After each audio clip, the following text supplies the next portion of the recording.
ਦਾ ਸਾਡੇ Punjabi classes channel ਵਿੱਚ ਬਹੁਤ ਸਵਾਗਤ ਹਨ। ਅੱਜ ਦੀ ਇਸ ਵੀਡੀਓ ਵਿੱਚ ਅਸੀਂ 9th ਕਲਾਸ ਦੀ ਸਾਂਝੀ ਕੰਧ ਦਾ ਚੈਪਟਰ ਪੜ੍ਹਾਂਗੇ ਜੋ ਸੰਤੋਖ ਸਿੰਘ ਧੀਰ ਦਾ ਪਾਠ ਹੈ ਤੇ ਵੰਨਗੀ ਬੁੱਕ ਦਾ ਇਹ ਪਾਠ ਹੈ। ਪਾਠ ਕਰਨ ਤੋਂ ਪਹਿਲਾਂ ਅਸੀਂ ਸੰਤੋਖ ਸਿੰਘ ਧੀਰ ਦੀ ਸ਼ਖਸੀਅਤ ਅਤੇ ਰਚਨਾ ਕਰਾਂਗੇ, ਉਸ ਤੋਂ ਬਾਅਦ ਕਹਾਣੀ। ਸੰਤੋਖ ਸਿੰਘ ਧੀਰ ਦਾ ਜਨਮ ਉਹਨਾਂ ਦੇ ਨਾਨਕੇ ਬੱਸੀ ਪਠਾਣਾ ਜ਼ਿਲ੍ਹਾ ਫਤਿਹਗੜ੍ਹ ਸਾਹਿਬ ਵਿਖੇ 2 ਦਸੰਬਰ 1920 ਈਸਵੀ ਨੂੰ ਮਾਤਾ ਸ਼੍ਰੀਮਤੀ ਯਮੁਨਾ ਦੇਵੀ ਪਿਤਾ ਸ਼੍ਰੀ ਈਸ਼ਰ ਸਿੰਘ ਦੇ ਘਰ ਹੋਇਆ। ਉਹਨਾਂ ਦਾ ਜੱਦੀ ਪਿੰਡ ਡਡਹੇਰੀ ਜ਼ਿਲ੍ਹਾ ਲੁਧਿਆਣਾ ਹੈ। ਉਹਨਾਂ ਨੇ 10ਵੀਂ ਅਤੇ 11ਵੀਂ ਤੱਕ ਪੜ੍ਹਾਈ ਕੀਤੀ। ਕੁਝ ਚਿਰ ਸਕੂਲ ਅਧਿਆਪਕ ਵਜੋਂ ਸੇਵਾ ਨਿਭਾਈ, ਪਰ ਉਹਨਾਂ ਨੇ ਆਪਣੇ ਜੀਵਨ ਦਾ ਸਮਾਂ ਅੰਤ ਤੱਕ ਸੁਤੰਤਰ ਖੰਡ ਨੂੰ ਹੀ ਸਮਰਪਿਤ ਕੀਤਾ। ਕਵੀ ਤੇ ਕਹਾਣੀਕਾਰ ਵਜੋਂ ਸ਼੍ਰੀ ਧੀਰ ਨੂੰ ਪੰਜਾਬੀ ਸਾਹਿਤ ਦੇ ਇਤਿਹਾਸ ਵਿੱਚ ਇੱਕੋ ਜਿਹਾ ਸਨਮਾਨ ਹਾਸਲ ਹੈ, ਕਿਉਂਕਿ ਉਹ ਸਾਰੀ ਜ਼ਿੰਦਗੀ ਪ੍ਰਗਤੀਵਾਦੀ ਸੋਚ ਨੂੰ ਪ੍ਰਵਾਨਿਆ ਰਿਹਾ। ਉਸ ਦੇ ਪ੍ਰਮੁੱਖ ਕਾਵਿ ਸੰਗ੍ਰਹਿ ਪਹੂ ਫੁਟਾਲਾ, ਧਰਤੀ ਮੰਗਦੀ ਮੀਵੇ, ਪਤਝੜ ਪੁਰਾਣੇ, ਬਿਰਹੜੇ, ਅੱਗ ਤੇ ਪੱਤੇ, ਸਵੈਜੀਵਨੀ, ਆਉਣ ਵਾਲਾ ਸੂਰਜ, ਕੋਧਰੋ ਦਾ ਗੀਤ ਆਦਿ ਹਨ। ਉਸ ਦੇ ਨੋਵਲ ਯਾਦਗਾਰ, ਮੈਨੂੰ ਇੱਕ ਸੁਪਨਾ ਆਇਆ, ਨਵਾਂ ਜਨਮ, ਸ਼ਰਾਬੀ ਆਦਿ ਹਨ। ਮੇਰੀ ਕਲਮ ਸਾਹਿਤਕ ਸਵੈਜੀਵਨੀ, ਬ੍ਰਹਸਪਤੀ ਸਵੈਜੀਵਨੀ, ਮੇਰੀ ਇੰਗਲੈਂਡ ਯਾਤਰਾ, ਸਫ਼ਰਨਾਮਾ, ਕਬੀਰ ਰਚਨਾਵਲੀ, ਅਨੁਵਾਦ ਹਰ ਜ਼ਿਕਰਯੋਗ ਰਚਨਾਵਾਂ ਹਨ। ਕਹਾਣੀ ਖੇਤਰ ਵਿੱਚ ਉਹਨਾਂ ਦੀ ਪ੍ਰਸਿੱਧੀ ਉਹਨਾਂ ਦੇ ਕਹਾਣੀ ਸੰਗ੍ਰਹਿ ਸਿੱਟੀਆਂ ਦੀ ਛਾਂ, ਸਵੇਰ ਹੋਣ ਤੱਕ, ਸਾਂਝੀ ਕੰਧ, ਸ਼ਰਾਬ ਦਾ ਗਲਾਸ, ਊਸ਼ਾ ਭੈਣ ਜੀ ਚੁੱਪ ਹਨ, ਪੱਖੀ ਆਦਿ ਨਾਲ। ਪੱਖੀ ਕਹਾਣੀ ਸੰਗ੍ਰਹਿ ਨੂੰ 1996 ਈਸਵੀ ਵਿੱਚ ਸਾਹਿਤ ਅਕਾਦਮੀ ਦਿੱਲੀ ਵਜੋਂ ਪੁਰਸਕਾਰ ਪ੍ਰਾਪਤ ਹੋਇਆ। ਭਾਸ਼ਾ ਵਿਭਾਗ ਪੰਜਾਬ ਨੇ ਆਪ ਨੂੰ ਸ਼੍ਰੋਮਣੀ ਪੰਜਾਬੀ ਸਾਹਿਤਕਾਰ ਪੁਰਸਕਾਰ ਨਾਲ ਸਨਮਾਨਿਤ ਕੀਤਾ। ਆਪ ਨੂੰ ਕਿੰਨੇ ਸਾਰੇ ਹੋਰ ਵੀ ਸਨਮਾਨ ਮਿਲੇ। ਸਾਂਝੀ ਕੰਧ, ਸਵੇਰ ਹੋਣ ਤੱਕ, ਕੋਈ ਇੱਕ ਸਵਾਰ, ਮੇਰਾ ਉਜੜਿਆ ਗੁਆਂਢੀ ਤੇ ਮੰਗ ਉਹਨਾਂ ਦੀਆਂ ਸ਼ਾਹਕਾਰ ਕਹਾਣੀਆਂ ਹਨ। ਹੁਣ ਅਸੀਂ ਇਸ ਪਾਠ ਦੇ ਔਖੇ ਸ਼ਬਦ ਵੀ ਕਰ ਲੈਂਦੇ ਹਨ। ਖੱਜਲ ਖੁਆਰੀ, ਪਰੇਸ਼ਾਨੀ, ਪੁੱਜਤ ਪਹੁੰਚ, ਰੇੜਕਾ, ਰੁਕਾਵਟ, ਖਣ, ਖਾਣਾ, ਬੇਕਰਨੀ, ਗਿਰਵੀ ਰੱਖਣੀ, ਰੁੱਖਾ ਜਵਾਬ, ਸਾਫ਼ ਇਨਕਾਰ। ਥੋਥੜ, ਬੁੱਢੀ ਹੋਈ, ਜਖਣਾ, ਕੰਮ ਖਰਾਬ ਕਰਨਾ, ਬੋਦੀਆਂ, ਖਸਤਾ ਹਾਲਤ, ਸੋਰਨਾ, ਪੂਰਾ ਕਰਨਾ, ਅਹੋਲ, ਛੇਤੀ। ਪੈਂਦ, ਪੈਰਾਂ ਵਾਲੇ ਪਾਸੇ, ਧੀਰਜ, ਹੌਸਲਾ। ਕਿੱਕੜ, ਕਿਸ ਤਰ੍ਹਾਂ, ਉਪਰਿਆ, ਬੇਗਾਨੀਆਂ, ਜਿਕੁਣ, ਜਿਵੇਂ, ਉਕਣੇ, ਉਸ ਤਰ੍ਹਾਂ।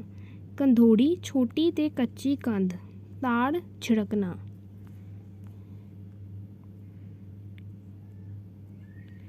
ਅੜਿੱਕਾ, ਰੁਕਾਵਟ, ਘਪਲ, ਮੁਰਖ, ਕੇਰਾਂ, ਇੱਕ ਵਾਰੀ, ਧੜੀ, ਰੌਬ, ਸੈਨਤ, ਇਸ਼ਾਰਾ, ਲੋਟ, ਢੰਗ, ਪਾਸੇ। ਪਾਸ ਵਾਲੀਆਂ, ਛੱਤ ਦੀ ਕੰਧ ਤੇ ਉਸ ਦੇ ਬਰਾਬਰ ਰੱਖੀ ਹੋਈ ਸ਼ਤੀਰੀ। ਖੁੰਝਿਆ, ਘੁੰਮ ਗਿਆ, ਚਤਰਾ, ਥੜਾ, ਸੱਥ, ਪੰਚਾਇਤ ਦੇ ਬੈਠਣ ਦੀ ਥਾਂ।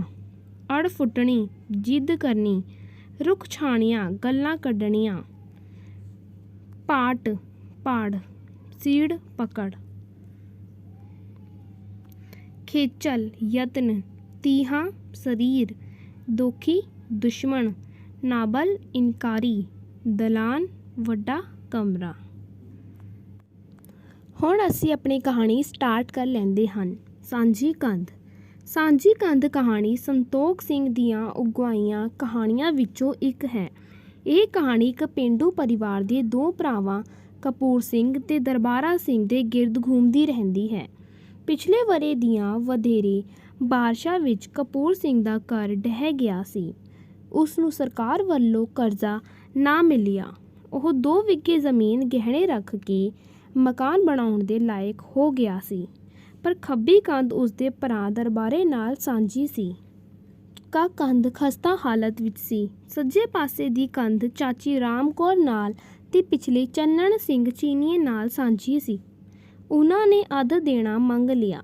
ਕਪੂਰ ਸਿੰਘ ਨੇ ਇੱਕ ਦੋ ਵਾਰੀ ਦਰਬਾਰੇ ਨੂੰ ਕੰਧ ਬਾਰੇ ਕਿਹਾ ਸੀ, ਪਰ ਉਹ ਉਸ ਦੀ ਗੱਲ ਵੱਲ ਕੰਨ ਨਹੀਂ ਕਰਦਾ, ਕਿਉਂਕਿ ਇਹ ਉਸਦੇ ਡੰਗਰ ਬੰਨਣ ਦੀ ਥਾਂ ਸੀ। ਇੱਕ ਦਿਨ ਕਪੂਰ ਸਿੰਘ ਦਰਬਾਰੇ ਨਾਲ ਗੱਲ ਕਰਨ ਗਿਆ ਤਾਂ ਉਹ ਉਸ ਨੂੰ ਰਾਮ ਰਤਨ ਪਟਵਾਰੀ, ਧੰਮਾ ਸਿੰਘ ਸਰਪੰਚ, ਟੁੰਡੇ ਲੰਬੜਦਾਰ ਦੇ ਇੱਕ ਦੋ ਹੋਰ ਬੰਦਿਆਂ ਨਾਲ ਬੈਠਾ ਮਿਲਿਆ। ਕਪੂਰ ਸਿੰਘ ਨੇ ਉਸ ਨਾਲ ਕੰਧ ਦੀ ਗੱਲ ਛੇੜੀ, ਪਰ ਉਸ ਨੇ ਕੋਈ ਲੜ ਨਾ ਫੜਾਇਆ। ਕਪੂਰ ਸਿੰਘ ਨੇ ਉਸ ਨੂੰ ਕੰਧ ਦੇ ਕੰਮ ਤੇ ਖਰਚੀਲਾ ਹੋਣ ਵਾਸਤਾ ਪਾਇਆ, ਪਰ ਉਸਨੇ ਪੈਰਾਂ 'ਤੇ ਪਾਣੀ ਨਾ ਪੈਣ ਦਿੱਤਾ। ਇਸ ਸਮੇਂ ਸਰਪੰਚ ਦੀ ਚਲਾਕੀ ਕਾਰਨ ਕਿਸੇ ਹੱਲ ਨਾ ਦਿੱਤਾ। ਕਪੂਰ ਸਿੰਘ ਨੇ ਤਰਲੀਆਂ ਮਿੰਨਤਾਂ ਦਾ ਵੀ ਦਰਬਾਰਾ ਸਿੰਘ ਉੱਤੇ ਕੋਈ ਅਸਰ ਨਾ ਹੋਇਆ ਤਾਂ ਸਰਪੰਚ ਨੇ ਉਸ ਨੂੰ ਬੇਅਸਰ ਕਰ ਦਿੱਤਾ, ਜਿਸ ਕਰਕੇ ਦਰਬਾਰਾ ਨਾ ਕੰਧ ਕੱਚੀ ਕਰਨ ਲਈ ਮੰਨਿਆ ਨਾ ਪੱਕੀ। ਉਸ ਵੱਲੋਂ ਆਪ ਦੇਣ ਦੀ ਗੱਲ ਮੰਨੀ ਤਾਂ ਇੱਕ ਪਾਸੇ ਰਹੀ। ਉਹ ਮਜ਼ਦੂਰੀ ਦੇ ਬਾਕੀ ਸਮਾਨ ਦਾ ਅੱਧ ਦੇਣ ਤੋਂ ਵੀ ਨਾਂਹ ਨੁੱਕਰ ਕਰਨ ਲੱਗਾ। ਉਸ ਨੇ ਕਿਹਾ ਕਿ ਜੇ ਕਪੂਰ ਸਿੰਘ ਕੰਧ ਬਣਾਵੇਗਾ ਤਾਂ ਲੋੜ ਸਮੇਂ ਉਹ ਉਸ ਉੱਤੇ ਆਪਣੇ ਸ਼ਤੀਰ ਰੱਖ ਲਵੇਗਾ। ਉਸਨੇ ਕਪੂਰ ਸਿੰਘ ਨੂੰ ਕਿਹਾ ਕਿ ਉਹ ਉਸ ਦਾ ਖਿਲਾਫ ਵਰਜੀ ਦੇਣ ਬਾਰੇ ਸੋਚ ਰਿਹਾ ਹੈ, ਕਿ ਉਸ ਦਾ ਕੋਠਾ ਢਹਿਣ ਕਾਰਨ ਉਸ ਦਾ ਨੁਕਸਾਨ ਹੋਣ ਦਾ ਖਤਰਾ ਹੈ। ਇਹ ਸੁਣ ਕੇ ਕਪੂਰ ਸਿੰਘ ਗੁੱਸੇ ਨਾਲ ਕੰਬਣ ਲੱਗਾ। ਇਹ ਦੋਵੇਂ ਉਲਝ ਹੀ ਪੈਣ ਲੱਗੇ ਸਨ ਕਿ ਟੁੰਡੇ ਲੰਬੜਦਾਰ ਨੇ ਉਹਨਾਂ ਨੂੰ ਛੁਡਾ ਦਿੱਤਾ। ਅੰਤ ਕਪੂਰ ਸਿੰਘ ਨੇ ਮਕਾਨ ਬਣਾਉਣਾ ਸ਼ੁਰੂ ਕਰ ਦਿੱਤਾ ਤੇ ਸੋਚਿਆ, ਜਦੋਂ ਤੱਕ ਕੰਧ ਦੀ ਵਾਰੀ ਆਵੇਗੀ ਦੇਖਿਆ ਜਾਵੇਗਾ। ਬਾਕੀ ਮਕਾਨ ਦਾ ਕੰਮ ਹੋ ਚੁੱਕਾ ਸੀ ਤੇ ਗੱਲ ਦਰਬਾਰੇ ਵਾਲੀ ਕੰਧ ਉੱਤੇ ਪੁੱਜ ਗਈ। ਕਪੂਰ ਸਿੰਘ ਨੇ ਪੰਚਾਇਤ ਬੁਲਾਈ ਤੇ ਪੰਚਾਇਤ ਦੇ ਦਰਬਾਰੇ ਨੂੰ ਬੁਲਾਇਆ। ਉਸ ਨੂੰ ਸਾਰਿਆਂ ਦੀ ਰਾਏ ਉੱਤੇ ਝੁਕਣਾ ਪਿਆ। ਫੈਸਲੇ ਅਨੁਸਾਰ ਦਰਬਾਰਾ ਸਿੰਘ ਨੂੰ ਮਜ਼ਦੂਰੀ ਛੱਡਣ ਕੇ ਇੱਟਾਂ ਆਦਿ ਦੇ ਪੈਸੇ ਕਿਸ਼ਤਾਂ ਵਿੱਚ ਵੰਡ ਦਿੱਤੇ, ਜਿਨ੍ਹਾਂ ਵਿੱਚੋਂ ਪਹਿਲੀ ਕਿਸ਼ਤ ਉਸ ਨੂੰ ਨਿਮਾਣੀ ਨੂੰ ਤੇ ਦੂਜੀ ਅਗਲੀ ਲੋਹੜੀ ਨੂੰ ਦੇਣੀ ਸੀ। ਪੰਚਾਇਤ ਨੇ ਕੱਚੀ ਕੰਧ ਢੁਕਾ ਕੇ ਨੀਂਹ ਰਖਵਾ ਦਿੱਤੀ। ਇਸ ਸਮੇਂ ਸਰਪੰਚ ਨੇ ਮਿਣਤੀ ਵਿੱਚ ਦਰਬਾਰੇ ਦਾ ਪੱਖ ਪੂਰਨਾ ਚਾਹਿਆ, ਪਰ ਪਿੰਡ ਸਾਹਮਣੇ ਉਸ ਦੀ ਇੱਕ ਨਾ ਚੱਲੀ। ਜਦੋਂ ਸਾਲ ਸੁੱਟ ਕੇ ਮਿਸਤਰੀ ਨਿਸ਼ਾਨ ਲਾਉਣ ਲੱਗਾ ਤਾਂ ਦਰਬਾਰੇ ਨੇ ਫਿਰ ਬੇਇਨਸਾਫੀ ਦਾ ਰੌਲਾ ਪਾਇਆ।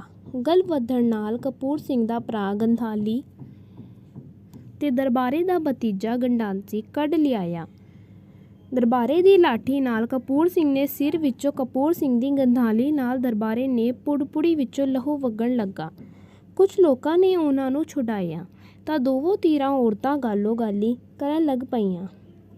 ਇਸ ਤੋਂ ਕੁਝ ਦਿਨਾਂ ਪਿੱਛੋਂ ਕੰਧ ਤਾਂ ਬਣ ਗਈ, ਪਰ ਦੋਵੇਂ ਧਿਰਾਂ ਦੀਆਂ ਜ਼ਮਾਨਤਾਂ ਹੋ ਗਈਆਂ ਤੇ ਪੁਸ਼ਤਾਂ ਦਾ ਵੈਰ ਖੜਾ ਹੋ ਗਿਆ। ਫਿਰ ਨਿਮਾਣੀ ਤੇ ਲੋਹੜੀ ਵੀ ਲੰਘ ਗਈ।